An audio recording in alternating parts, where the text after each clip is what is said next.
Bonjour et bienvenue sur ma chaîne. Aujourd'hui, je vous emporte dans ma cuisine. Nous allons faire ce poisson ensemble. En congolais, on l'appelle l'ongola et en français, c'est le poisson-chat. Donc, comme je vous avais dit sur ma chaîne, on ne va pas que parler de make-up.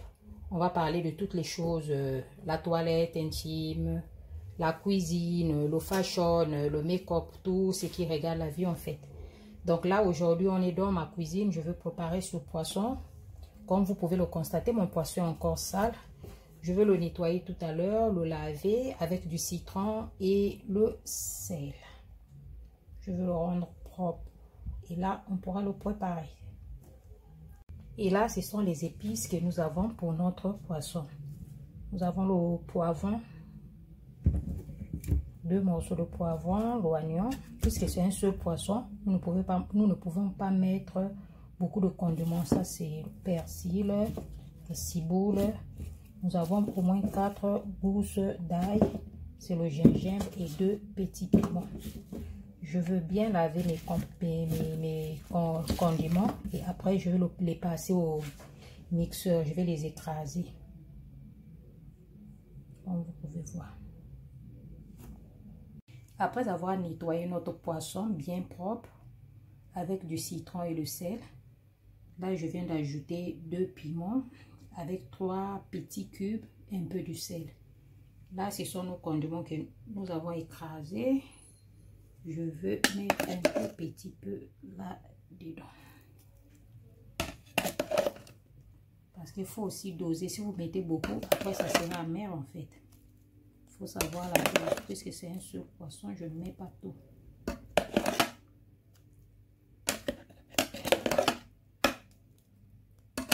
Après avoir mis mes condiments, je vais ajouter un peu d'huile.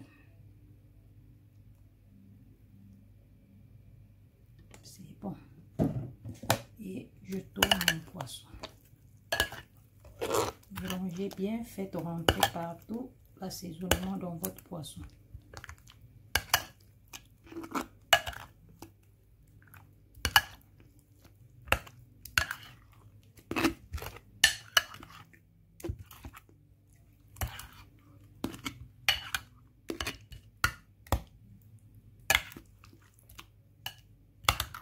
Vous mettez partout.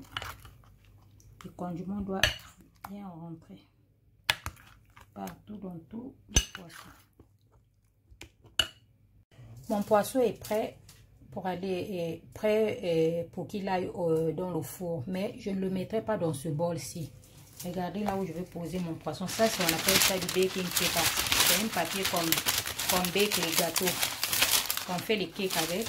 Et en bas, j'ai mis le papier alu.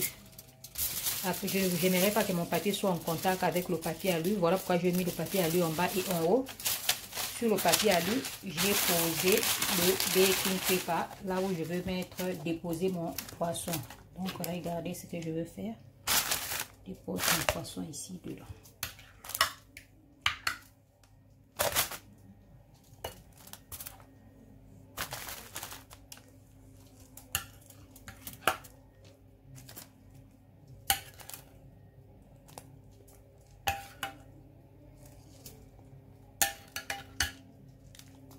Je vais attacher et envoyer mon poisson au four et au feu. Là, vous pouvez voir comment se présente notre poisson dans le papier. Vous pouvez le mettre dans le four ou bien au feu dans l'eau en fait. Mais moi, j'aimerais bien mettre mon poisson dans l'eau. Là, c'est la marmite qui est déjà au feu avec le poisson. Donc, je vais venir juste poser mon poisson là et fermer notre marmite. Le poisson, si l'eau ne pourrait jamais rentrer dans ce poisson. Pourquoi? Parce qu'il y a le papier aluminium et il y a le baking paper. Donc, ça protège mon poisson contre l'eau. Je vous présente mon poisson dès qu'il serait prêt. Comme vous pouvez le voir, notre poisson est prêt à déguster. Voici notre poisson. En congolais, on appelle ça liboke yangola.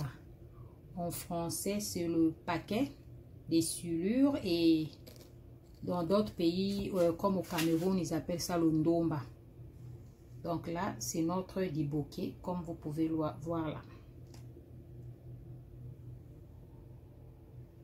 Le goût de ça. Je vais accompagner mon diboké avec le plantain bouilli. Là, je vous présente mon plat du jour.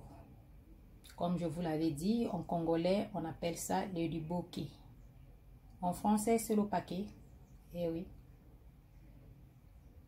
Comme vous pouvez le voir, voici mon plat. Je vous laisse et je vous retrouve dans une prochaine vidéo. Si vous n'êtes pas encore abonné, abonnez-vous, partagez et likez. Bye!